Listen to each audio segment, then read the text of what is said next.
Hi everyone, welcome to sleepy classes. स्वागत है आपका बैक टू बेसिक्स में।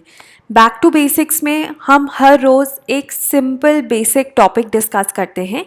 आज के दिन हम इन्वायरमेंट का topic that is national parks and wildlife sanctuaries के बारे में बात करेंगे। अगर आप न्यूज़पेपर्स रेगुलरली पढ़ते हैं तो आप पढ़ते होंगे कुछ ना कुछ खबर इनसे रिलेटेड आती ही रहती है। So the idea is to differentiate between these two. और अगर आप एक बार ये वीडियो देख लेंगे आपको डिफरेंस क्लियर हो जाएगा, then you will remember this for life. ठीक है। और कभी कभी प्रीलिम्स में आपसे ये पूछा भी जा सकता है और मेंस में भी, लेकिन काफ़ी रेयर है, लेकिन प्रीलिम्स में पूछा जा सकता है। ठीक है, सो शुरू करते हैं। देखो, 2.4% of the world's land area, दुनिया का 100% अगर हम एरिया इमेजिन करें तो उसमें से 2.4% इंडिया में है। और उस 2.4% में 7 to 8% ऑफ बायोडाइवर्सिटी एग्जिस्ट करती है पूरी दुनिया की, जिसमें 46,000 प्लांट स्पीशीज़ और 91,000 एनिमल स्पीशीज़ आती हैं। दूसरी चीज़ ये है कि इतनी ज़्यादा बायोडाइवर्सिटी है तो उसको कंजर्व करना भी इम्पॉर्टेंट है। और अगर हम कंजर्वेशन की बात करें तो हमारी इंडियन हिस्ट्री कल्चर का इंटीग्रल पार्ट रहा है कंजर्वेशन। अगर आपने सुना होगा सेक्रेड ग्रूव्स करके, ठीक है, ये कुछ ऐसे पैचेस होते हैं जिनको पूजा जाता है, सेक्रेड माना जाता है। और कुछ प्लांट्स हैं जो आपको कहीं नहीं मिलते लेकिन इन ग्रुप्स में मिलते हैं क्योंकि इनको प्रोटेक्ट किया गया है। ठीक है, इनको कंजर्व किया गया है। और आपने देखा होगा डिफरेंट कल्चर्स में, आप जिस कल्चर से बिलोंग करते हैं वहाँ पे भी प्लांट्स को रेवर किया जाता है ना, एनिमल्स को रेवर किया जाता है। तो कॉन्जर्वेशन हमारी हिस्ट्री का एक इंटीग्रल पार्ट रहा है। एंड इन फैक्ट जब कॉन्जर्वेशन को इंस्टीट्यूशनलाइज किया गया in the form of national parks and sanctuaries, उससे भी हमारा जो नेटवर्क है वो ग्रो ही किया है। फॉर इंस्टेंस 1988 में 54 नेशनल पार्क्स थे, आज 104 हैं। 373 वाइल्ड लाइफ सैंक्चुरीज थी, आज 550 प्लस हैं। तब जो कॉन्जर्वेशन के अंडर एरिया था 3.34% था, आज वो 4.89% है। ठीक है। अगर हम फर्स्ट नेशनल पार्क की बात करें, ये आपका एक प्रीलिम्स का इंपॉर्टेंट क्वेश्चन हो सकता है। तो पहला जो नेशनल पार्क है 1936 में इस्टेब्लिश किया गया था, हेलेस नेशनल पार्क, जिसको हम आजकल जिम कॉर्बेट के नाम से जानते हैं, जो कि उत्तराखंड में है। ओके, सो अगर हम प्रोटेक्टेड एरिया नेटवर्क कहते हैं इसे, national parks, wild life sanctuaries, community reserves, conservation reserves, tiger reserves, ये सारे प्रोटेक्टेड एरिया नेटवर्क का पार्ट है। ठीक है, so it covers about 4.89% of the countries geographical area. 104 national parks हैं एंड 551 वाइल्ड लाइफ सैंक्चुरीज हैं। और अगर हम बात करें कौन सी स्टेट में सबसे ज़्यादा नेशनल पार्क्स हैं, मध्य प्रदेश में 10, followed by Andaman and Nicobar Islands 9, followed by Kerala, Maharashtra, Uttarakhand and West Bengal. इन चारों जगहों में 6 ईच हैं। ठीक है, सबसे ज़्यादा मध्य प्रदेश में है 10। और अगर वाइल्ड लाइफ सैंक्चुरीज की बात करें तो अंडमान निकोबार में 96 हैं। राइट, सो सबसे ज़्यादा 96 कहाँ है, अंडमान एंड निकोबार आइलैंड्स में। अब देखो, national parks and sanctuaries, obviously they are of great significant ecological, floral and faunal significance। वहाँ पे आपको बायोडाइवर्सिटी मिलती है और जो गवर्नमेंट्स है उसको प्रोटेक्ट करती हैं। प्रोटेक्ट करने के लिए सबसे पहले नोटिफाई करना पड़ेगा, है ना, कि ये एरिया जो है ये नेशनल पार्क या सैंक्चुरी का है and it has to be protected. ये कौन नोटिफाई करता है, स्टेट गवर्नमेंट्स।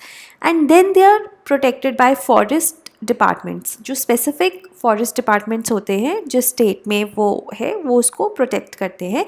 और अंडर द प्रोविजंस ऑफ, बहुत सारे प्रोविजंस हैं, wildlife protection act and its amendments, Indian forest act, forest protection act of 1980, biodiversity act या biological diversity act of 2002, FRA act of 2006।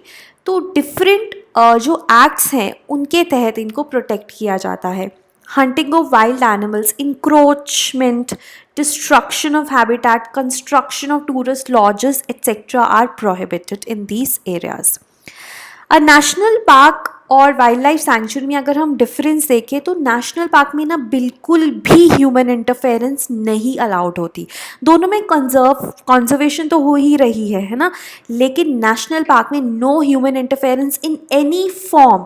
ठीक है, for instance harvesting of timber या collecting minor forest produce, that is not allowed. Wildlife sanctuary में क्या होता है, कुछ चीज़ें अलाउड होती है, जैसे harvesting of timber, right, minor forest produce को कलेक्ट करना, ठीक है। So and private ownership they are allowed as long as they do not interfere with the wellbeing of animals, ठीक है। लेकिन पॉइंट ये है कि नेशनल पार्क में बिल्कुल भी ह्यूमन इंटरफेरेंस अलाउड नहीं होती। So most of the provisions are same common for national parks and sanctuaries, पर 4 की डिफरेंसेस हैं। वो क्या हैं? All the rights of people within a national park have to be settled, ठीक है। आप पहले ही बोल देते हो कि कोई भी इंडिविजुअल का राइट नहीं है नेशनल पार्क के किसी भी चीज़ के ऊपर, लेकिन वाइल्ड लाइफ सैंक्चुरी में अलाउड होता है। जैसे हमने देखा माइनर फॉरेस्ट प्रोड्यूस कलेक्ट कर सकते हैं ट्राइबल्स एंड ऑल दैट, ठीक है। तो जो नेशनल पार्क है ना वो ज़्यादा स्ट्रिंजेंट है अपने प्रोविजंस में। Life stock grazing, grazing animals की प्रोहिबिटेड है नेशनल पार्क में, अलाउड है सैंक्चुरीज में लेकिन रेगुलेटेड मैनर में, ठीक है। अब दूसरी चीज, सैंक्चुरी हमेशा अपग्रेड हो सकती है नेशनल पार्क में, लेकिन नेशनल पार्क कभी डाउनग्रेड नहीं हो सकता सैंक्चुरी में। एक बार नेशनल पार्क बन गया तो वो बन गया। उसके बाद सैंक्चुरीज की जो बाउंड्रीज है they are not well defined and controlled biotic interferences is permitted, right, ये हमने देखा ही है। लेकिन नेशनल पार्क की बाउंड्रीज डिफाइंड होती है और कोई भी human biotic interference is not allowed, ठीक है। वाइल्ड लाइफ सैंक्चुरी में कुछ अलाउड होता है लेकिन रेगुलेटेड मैनर में। नेशनल पार्क में nothing is allowed. So national park का जो दर्जा है थोड़ा ऊंचा है as far as protected areas are concerned. I hope this is clear. कोई डाउट है तो आप कमेंट्स में लिखिए। उसके बाद हमारा पंजाब पीसीएस का कोर्स इज़ लाइव, और in case you want to enroll, so ये हमारा सीसैट का कैलेंडर है, टाइमलाइन है।